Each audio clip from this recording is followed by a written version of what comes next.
that was next to a junkyard. That was at Whole Foods? Behind Whole Foods, yeah. And I'm forgetting the name of the bookstore. There was a bookstore there. Transitions. Yes. Oh my gosh, you're great. I think I should. And I didn't even go. My dad really liked Transitions bookstore. Oh, So really? I guess it's a childhood memory I never even thought about. But yeah. And Bodie was or it was when it was Chicago Center for Spiritual Living. It was also at Agassiz School, which I also didn't go to that, but I dated a woman with a kid that was going to that school. So that's also permanently trenched in my brain. So you started coming to when we were at Apollo, and then we moved over into the theater or into the church and rehabbed the church. And then that's kind of when you made your transition. So I'm jumping too quick. I want to go back. So I want to take you back. And we asked this question to all of our guests. Where, when, how did you get bitten by the entertainment bug? Do you remember specifically? And what was it for you? Because you do many different things. Yeah, I would say I was 11. In 6th grade, we were doing a history fair project. And I can't say what it was that inspired this, but I decided to do the history of television. And my mother got a bunch of books. So you and I are both classic TV fans, Patrick. So my mother got a bunch of books about television, and I just dove in and was excited to learn about the history of television and was really eager to find classic television. This was before MeTV existed. So when it launched, I think it was in 1996 in Chicago, for me to have access to the Munsters and Norman Lear shows. And I would say Norman Lear was my biggest inspiration. When I learned about television history at the time, I think, the Cosby Show, Different World were on the air, but I felt as if those shows didn't really address social issues. They were Black families. So we had a lot of Black family sitcoms, but at the time I felt like there was not a lot of conversations of using entertainment to have social discussion. And for some reason, as an 11-year-old, that inspired me. And so once I found Norman Lear, I ate up all of those shows, watched every episode of All in the Family and Good Times. Was not as big of a fan as Sanford and Son. Watched a little bit of it. Same thing with Maude. I think maybe I was too young to get what was happening there. But I came to Hollywood with this intention of becoming the next Norman Lear. And I personally didn't know whether I wanted to be a writer or whether I wanted to be a producer. I didn't really know what the difference was either. When you watch a television show, there were all of these credits and there were tons of producers. So there's no way to know who's a writing producer, who's a non-writing producer, what the difference between those kinds of producers are. And then the levels, consulting producer, co-executive producer. I had no basis, no education. And my whole objective was to come here and learn about what these different levels meant, what each job consisted of. And I didn't have like a conscious decision of this is the career I want to have, but I knew I wanted to make and develop shows like Norman Lear shows in present day.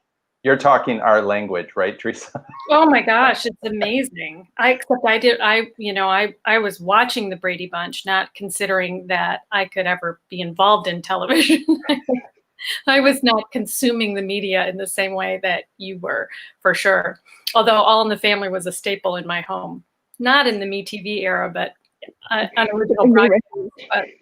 Well, think about that, how young we were when we were watching those shows. So I think it's a little bit of what you were saying there. It's like Maude went over your head a little bit, and it was MASH went over my head. MASH. MASH. I didn't understand the political implication of MASH for sure, but I knew that I liked it. And I think like you, Patrick, and I certainly have a kindred spirit in the wanting to create stuff that's funny but makes you think.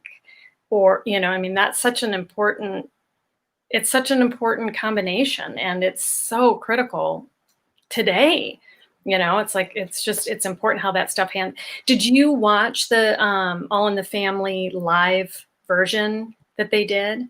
I absolutely did. I actually saw it live in the studio. I was in Oh, the you studio did? audience for the one that was most recent, for the Jeffersons. It was All in the Family and the Jeffersons, because Viola played Florida Evans, and so I had the opportunity to see it live. And I've never met Norman Lear, but I got to see him in person at that event, and it was one of the last events where Janet Dubois, who played Walona Wood, live before she passed away. So I'm so grateful to have had that opportunity and that experience. We actually got to meet Norman Lear, and it was just like meeting. And it was so random. It was like a little random book signing for a little Jewish Federation something or other. And it was like, Patrick's like, you want to go? I'm like, yeah.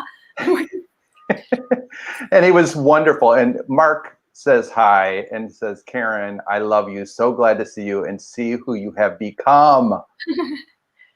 I have to give Mark so much credit for this entire journey. One of the many reasons why I'm grateful to have been invited to speak with you all today, specifically because I sought out the Chicago Center for Spiritual Living because I wanted the faith to move to LA and feel like I was going to be okay, to trust that I would not end up homeless on the streets. And in fact, Reverend Denise Schubert gave a talk at Bodhi about, she called it her bag lady talk, and talked about how women are afraid to take risks because we fear that we will be homeless. She spoke directly to the fears that I was experiencing at that time. And I was introduced to a concept of faith that gave me the strength to just get in my car and move out here without knowing anybody. And having the introduction to the Centers for Spiritual Living is what inspired me to find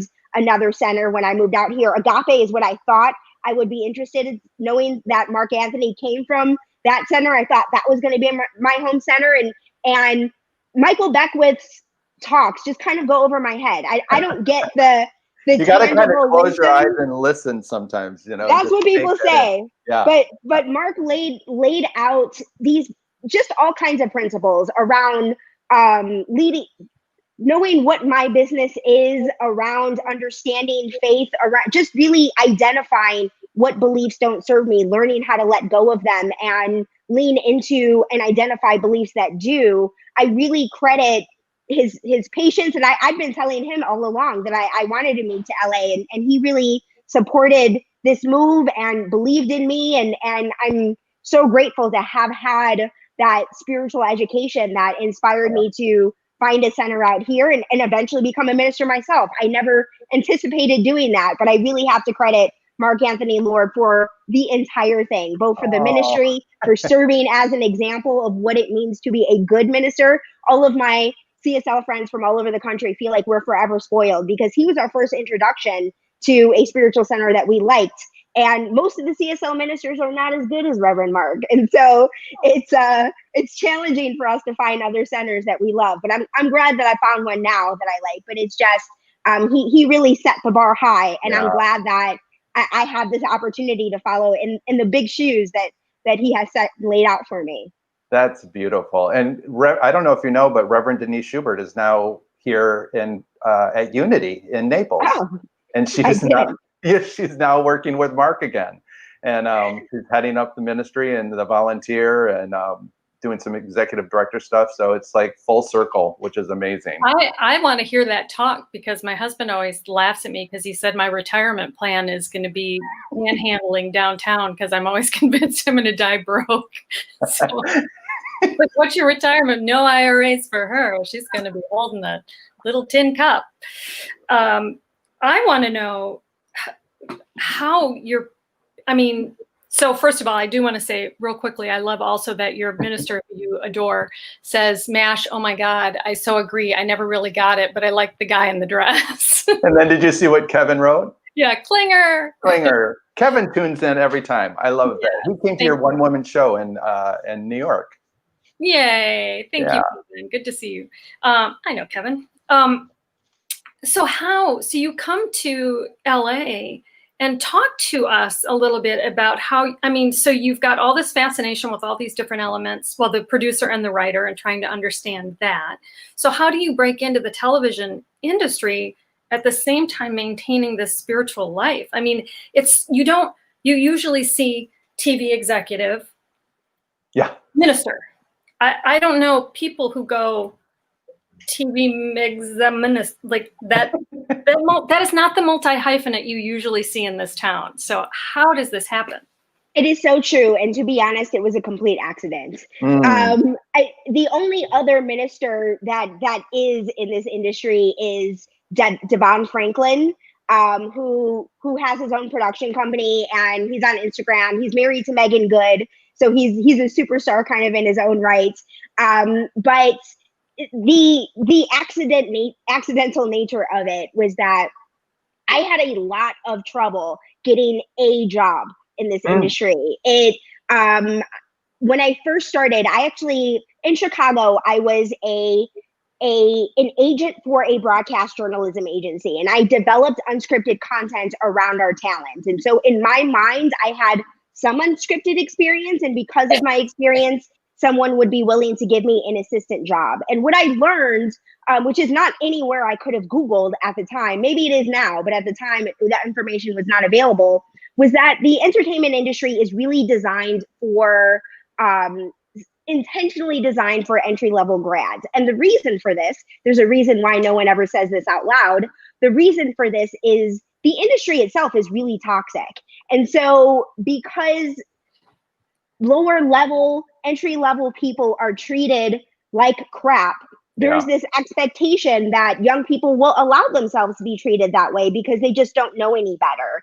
And what happens is they grow up into toxic people because they started in, in an industry that treated them with toxicity. And so this is why the industry operates this way.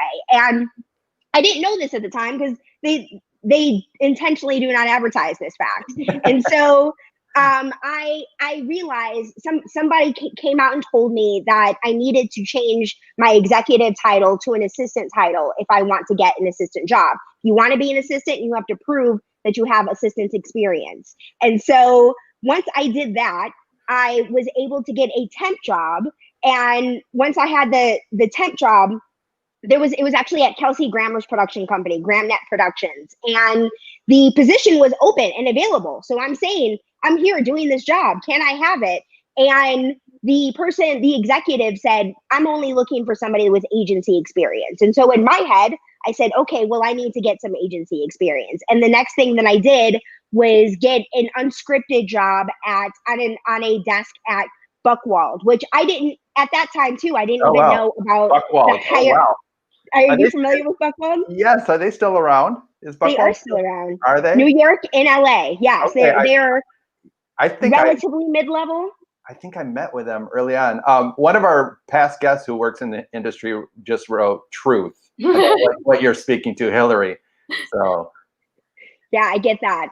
So this was a year and a half in that I got a part-time job. So I'm very grateful that my wife happens to be a web developer. At this time that I made this decision to move out here, I didn't know that my girlfriend and I would get married. She decided that this is something that we should do together. And we agreed that we would move in together, got married, moved out here literally the very next week. And as a web developer, we haven't struggled to keep a roof over our head. So I didn't have to deal with that bag lady situation I was concerned about because of my wife. And so because of that, and she was just really patient. I had a full year of unpaid internships, which is literally slavery. One of them was 40 hours a week, literally slavery. And so then I got the temp job. Then I got this half-day part-time job at Buckwald. Was there for about a year before I got a unscripted development job at Studio Lambert. So my personal intention was to use TV as a medium to inspire positive change. And Studio Lambert was the only unscripted production company that had a similar agenda. Undercover Boss is their most known property, and like that kind of example. It's reality television that actually makes you feel good about yourself. And I had this, if I have to work in reality, I'd much rather prefer scripted, but if it has to be reality, it's got to be a company that I feel good about. And Studio Lambert was in the neighborhood where I lived, and I really just put in my full force of trying to get in there. And so through this journey of 2.5 years, this is how long it took me to get my first full-time job, that I was so frustrated with the long, arduous experience of this journey that I was literally taking every class that my spiritual center had to offer. And I was in my practitioner class at the time when week 4, the question in my homework was, name a condition in your life that you don't like, and then name the belief that you have that created that condition, and write a prayer to release that belief and form a new belief to change the condition. And up until that point, this entire time, I'd had counseling sessions with practitioners, talked to ministers up and down the street, taking every single class I could think of. I never thought to ask myself, what belief do I have that has put me in the situation where it has taken me 2 years to get a full-time job? And so I spent that week digging into any belief. I had biases and judgments about the entertainment industry. I had biases and judgments against myself of feeling like I couldn't be an assistant because personally, I am not the most organized person in the world. I am not type A. And knowing that to be a successful assistant, I had to be someone who can do all things as an assistant. And I thought I would suck at it. So we have an interesting comment here from Julie Emmett, who works in entertainment, but she's a great social media developer. She writes, "Ugh, how does the arts industry stop running interns?"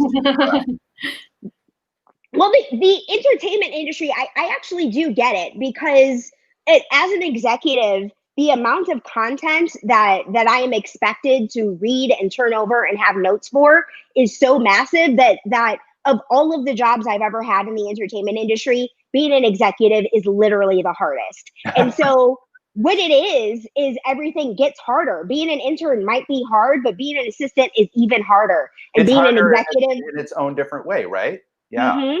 Yeah. In regards to the amount of time that's being expected of me, I mean, interns, your job ends when you go home. Assistants, their jobs are virtually 24/7, but you're doing things like scheduling and emails, where once you get to an executive, there's this expectation to read entire scripts and turn notes around and have thoughts about them ready to go for the write of the very next day. And so it's challenging in that different way. And so in regards of having received this assignment, spent this time, and really I dug down. What I decided the belief was that was holding me back was my fear around organization. And I came to the conclusion that I had this memory of being 3 years old. And this whole thing is kind of ridiculous. My mom owns up to how ridiculous this is. When I was 3 years old, I caught the school bus by myself. Like, she left me with a neighbor who didn't speak English, and tons of school buses went by. My bus was constantly changing. Bus number was constantly changing, and I had to be the one. I had to look out at 3 years old and know which bus was my bus. So obviously, at some point, I did end up at the wrong school because I was set up for failure. But as a 3-year-old, I could never remember to bring my lunchbox home. I always forgot my lunchbox at school. And my mom would tease me. She would say, "You're such a flake. You're so disorganized." And I internalized that and believed since I was 3 years old that I'm disorganized. So I thought, wait a minute. Just because I have believed this about myself since I was 3 does not mean that I need to believe it anymore. So I'm going to make an effort to let go of this. And from now on, I'm going to believe that I can be the assistant that I never thought I could be. And in practitioner class, because in practitioner class, we write the prayers out first before Mark Anthony actually had us doing that in foundation. So I'm sure he probably has his practitioners all set and ready to go. But week 4 of practitioner class, we were still writing our prayers out. And literally, while I was writing this prayer, I got a buzz email in my pocket. And this is like 8 p.m. from the president of Studio Lambert. I checked my email when I got back to my seat. From the president of Studio Lambert asking me if I was still looking for a job.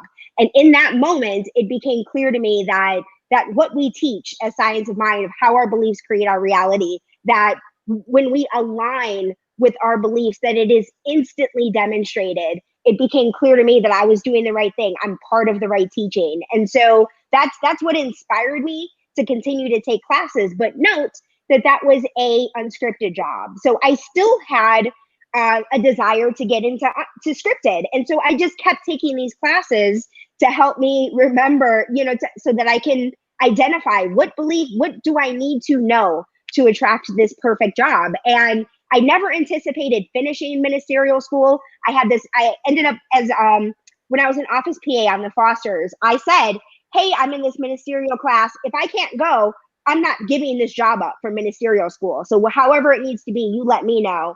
And she said, we'll put you in the early shift. I'm not going to get between you and your ministerial career. Wow. So I had the morning show, and the Warner Brothers lot was right by where I was going to school for ministerial. In fact, it was across town from Studio Lambert. So with the Fosters, it was much easier. And I was just taking classes, I tried to get in the writer's room at the Fosters. It didn't happen.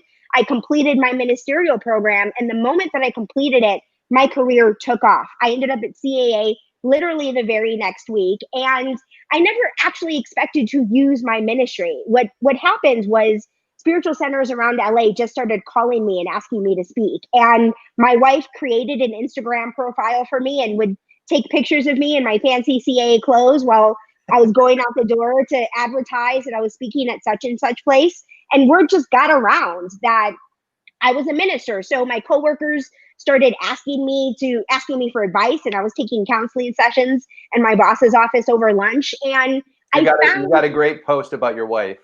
Yeah, your wife yeah. Great. I don't know. Yeah. Ronnie Frost wrote that.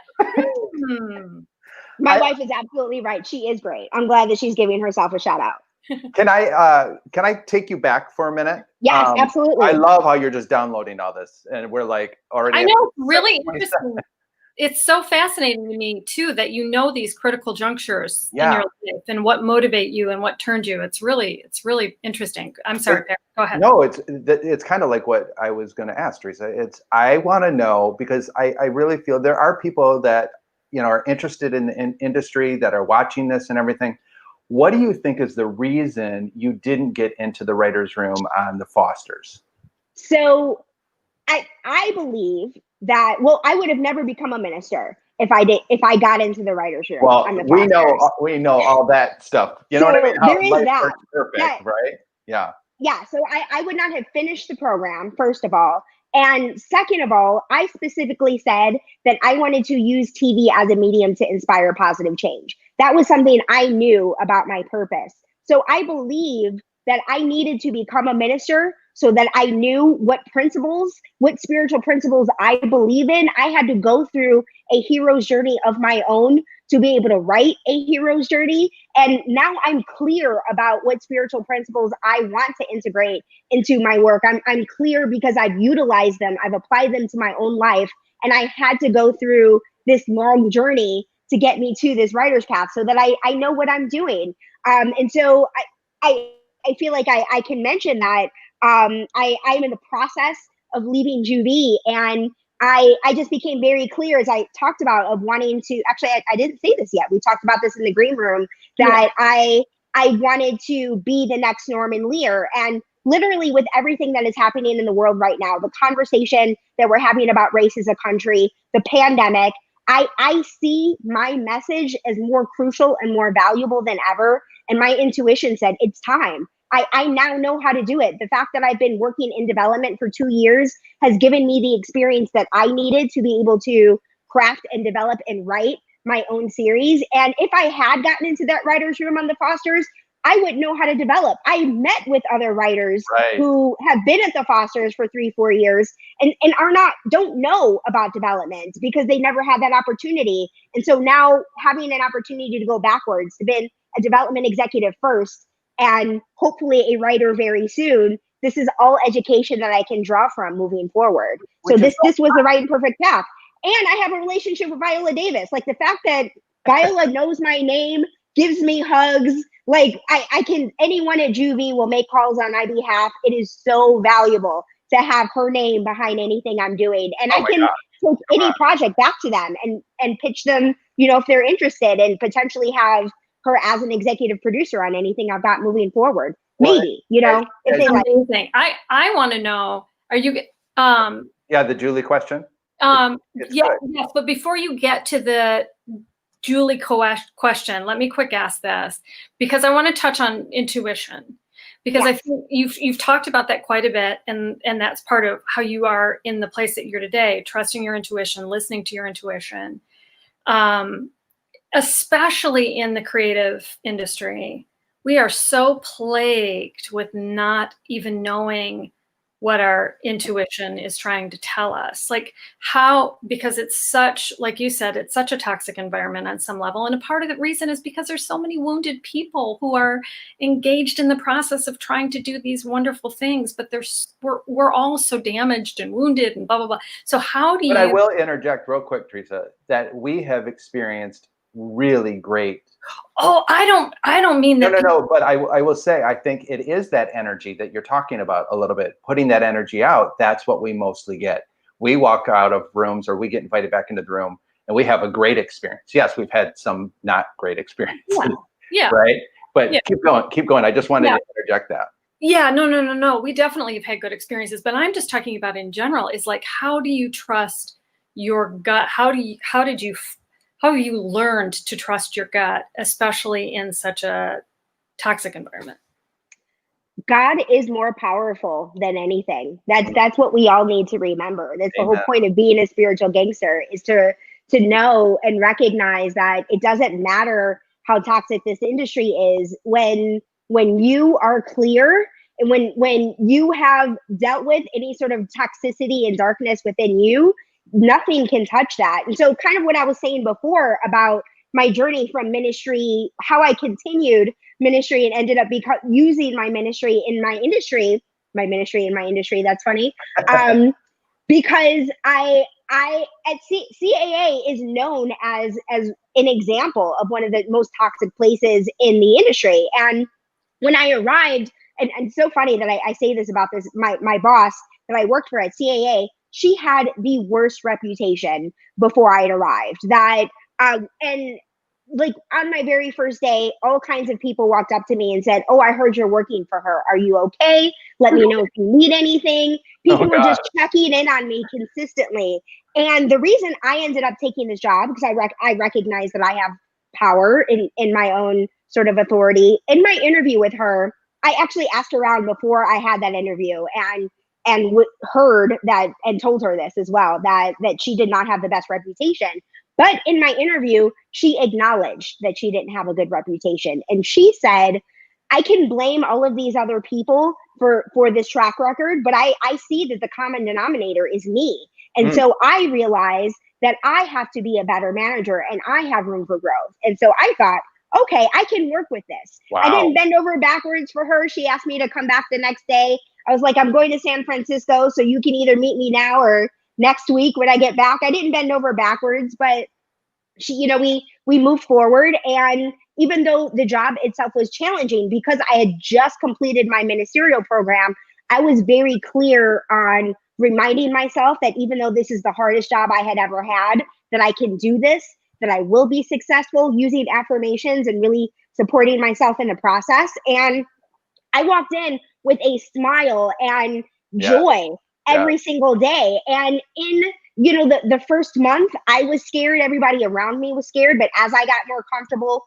with myself, using my affirmative work and being a light in the office, I noticed my entire row transformed substantially. It just became all of the other three corners of CAA were what they were, but my row was all love and light and laughter and joy. My boss became someone no one recognized. They were like, "She said good morning to me. She never was this person." And I saw this transformation occur. And I didn't set out to do this. I didn't say, "I'm going to change this whole place." I just showed up as the change that I wish to see in the world, and watched that. Right? Even though I was only there for a year, I watched this entire row transform. And I was actually there when Trump was elected. And when I walked in the very next day, everyone looked at me and said, "Okay, Reverend, what do we need to know?" So it was just, people were looking to me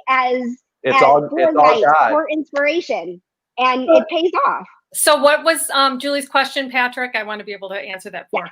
Los Angeles and Hollywood is such a foreign land for creatives. Do you have some recommendations or suggestions? Yes, intention. intention is always the best thing to do. Just as I said that my intention was to use TV as a medium to inspire positive change, that I've had this intention for all 9 years, and I've only ended up at companies. I've only ended up working on TV shows that correspond to that, and it makes sense because you land in the places that is the right fit. The other thing that I had to learn, and this is something that I got from leading into spiritual practice, was learning to be comfortable with rejection, not taking it personal when I'm not hired for something or somebody doesn't move forward with something that I want. It's knowing that if I believe in this project, either it's going to get made, maybe it's not the right time, whatever it is, but have an intention, be clear about what that intention is, and let it guide you. Absolutely. We are firm believers of that, and we have been, rejected, and have had great success. But we've had great success as well. And I was just talking to Teresa a little bit about this, and I think it goes back to what you were saying, Karen. It's like, I love it is so much about relationships, right? So you're going a little bit in that with your being known for as a minister, and well, this church wants you, right? And it's knowing that those different people, and it's the same thing in the industry. I mean, we went in and met with you, and I've known you for how many years? And like a good friend of ours is a network or executive at Nickelodeon, and now there are executives pitching him that I helped him get a job as interview early on. And I love that, because you just don't know when, I always say this, you don't know when the person at the desk or that assistant you're dealing with, you're going to be pitching to that person. Right? Yes. So I love that intention, that positivity. So Teresa, what were you going to ask? Oh, I was just going to say, I want to make sure before we run out of time that we talk about 2 things: what it means to be a spiritual gangster, and talk about your own ministry. Yeah. So as I was saying, I was getting all of this sort of visibility around ministry while I was at CAA, and because I kept speaking places like Simi Valley that I mentioned before, or that's where the Junkyard is. It's a restaurant called the Junkyard in Simi Valley. Oh, that's funny. Or Bakersfield. It was a good drive to get to, and they paid me extra to take that drive, but I would never expect, a colleague to do something like that. And so people just kind of kept asking where they can see me speak. And I was speaking once in LA, and I put together a mailing list and let everybody know that I would be speaking in LA. Literally, I had 1 day's notice, because it was a minister who hurt his ankle, and I was filling in for him the very next day.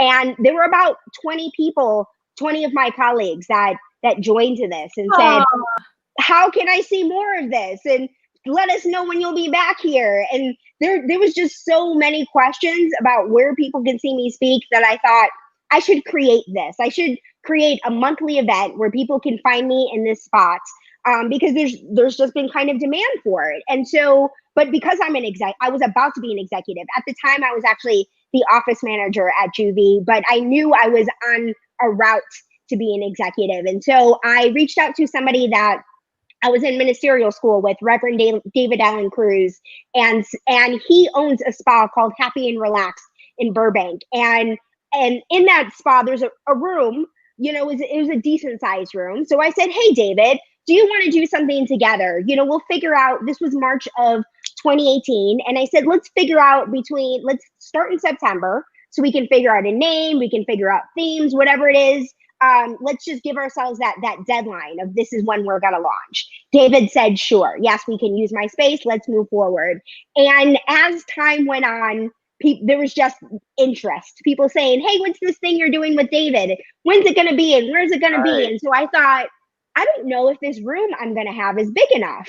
And so I called the spiritual center in Burbank, Spirit Works, and said, I've got this thing I'm doing. I have no idea if 4 people are going to show up or what, but I definitely don't want to use this room that might be too small. Will you give me like a reasonable deal for the first time out? And he gave me a great deal for the first time and said, let's just see, because for them, they had congregation of like, there were like 17 people at service that Sunday. And they wanted to get more younger people in. So it's a thought of, if I'm there showing up there at 5 o'clock on a Sunday, that maybe some of those people would show up for a Sunday service. And so he agreed to let me try it out. And we had 65 people. Wow. That's what I said. There was a full band. I hired no band. So I was like, where did this band come from? Somebody said, I'm going to try to get a band together. And so like last I heard was an effort was being made, but there they were. And there was a sound technician. I was like, who got this guy? So it was just, everything came together. And then I realized like, oh, and teenagers showed up at that first one and said, will you take us? Can we, I should say the name Spirit Uncensored came out of a spiritual retreat that I went to for people. It's the Centers for Spiritual Living next gen retreat, and it's for people from 19 to 35-ish, and there's cursing all through it. And I was like, this is what church should be like. People should be comfortable using the language they normally use. And so You're with speaking Mark Lord's words right now. I put up the link here, Spirit Uncensored .org /donate, because we always ask our guests where a cause we'd like people to donate to. So I also put it in the comments as well. Thank you so much. So there were teenagers that showed up and wanted to represent Spirit Uncensored and have me take them to teen camp. And I thought, what kind of jerk would I be to tell teenage boys that I'm not going to take them to a spirituality camp? And so I agreed to do the best that I can. And my partner at the time was like, I didn't really sign up for all of this. I thought we were going to like start small and get into bigger. And I said, okay, I get it. And, he wanted to maybe pull back and do it quarterly or something like that every couple of months. And because I said that it was a monthly event, I didn't want to go backwards. And so I just leaned in, owned the fact that I'm the senior minister of the center, and we've been going strong for 2 years. We made the pivot to Zoom. Our events are always on the second Sunday of the month, but we did things like happy hours. We had an interfaith roundtable for Hispanic Heritage Month. So we do some special events every once in a while. There was one of those teenage boys and his mom wanted to do a more experiential service. So we had an additional Sunday event for them to try that out for a little while. So we were normally at the Ahia Center for Spiritual Living in Pasadena, but now we're live on Zoom on the second Sunday of the month at 5 p.m. Pacific. And the next event is about unity and civility. Please share a little bit about that for sure.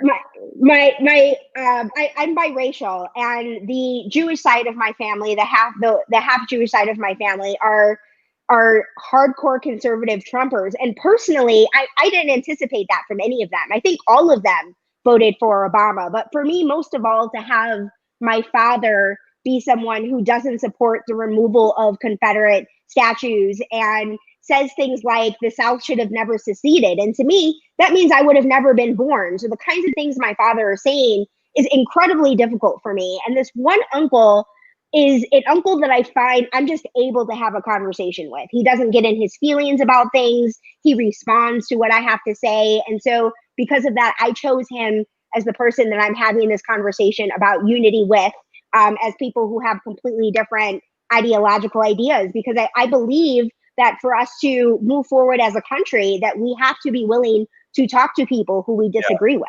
Yeah. Well, we need to post and share that far and wide, because I think that's going to be a really important conversation to be had. So thank you for doing that. Thank you. We'll all be watching with bated breath to see how it goes. This is so wonderful, Karen. We're at our time limit because Mark has something after us. So, oh, look at your brother's here. Can we all have 10% of her enthusiasm for life and optimism? So glad I tuned in. Well, Joe, you'll have to watch her conversation with her Trumper uncle and see how that enthusiasm can help save our democracy. That's the plan. Well, good luck to you with maintaining this, because you're not giving up on writing anytime soon, and you're not giving up on your spiritual life anytime soon. So we've got to get you to the Norman Lear level. We'll be looking for you to get to the Norman Lear level of writing soon. I appreciate it. Thank you. And I love that you talked about the bag lady sermon, right? And just that, how Teresa talked about intuition, and your intuition told you now to leave the position you're in, which is a huge position, right? And it's a huge leap of faith, and you're following your dream. And I just love that, because I think that's what moves us forward. And sometimes, that saying, people think life looks like this, and it really looks like your path is all squiggly, right? So, and every hero's journey has that leap of faith. There's the invisible bridge moment in Indiana Jones, where we have to step onto this invisible bridge and trust that we won't fall to our death, or trust that we won't end up a bag lady on the streets. Yeah. I don't think I'll end up a bag lady. You never know. I was going to say, you never know. Well, thank you. We will continue to follow your journey and share and post about it like crazy. My pleasure. Thank you so much for inviting me. I appreciate it. Thanks, Karen. I can't wait to see what the final chapter in that hero's journey is going to be. I mean, I have a feeling it's a what is it? It's a serial. It just keeps going and going and going. It's really going to be great. And thank you, everybody, for joining us today. Yeah, and good questions and comments. And just her enthusiasm, like my brother said, is amazing. It's infectious and in a good way. Well, it's interesting because so many people came through the doors of CSL Bodhi, right? And for some reason, I just remember her so well. I mean, we connected on the industry, and she had talked about come on over when we were doing the kids show and everything. So do you want to remind people who we have for next week? We're closing out TV week with the woman I cried the first time I talked to her on the phone. So did I. You wouldn't talk to her on the phone. I wouldn't talk to her the first time, but I did end up talking to her. When I did talk to her, I cried because of her voice. Marion Ross. The wonderful, amazing Marion Ross. You know her from Happy Days. You know her, certainly Karen knows her from Happy Days as a classic TV person. You know her from SpongeBob SquarePants. As the grandma. As a grandma, as Gilmore Girls, as another grandma, Marion Ross. So we're excited. Yeah, just Marion Ross.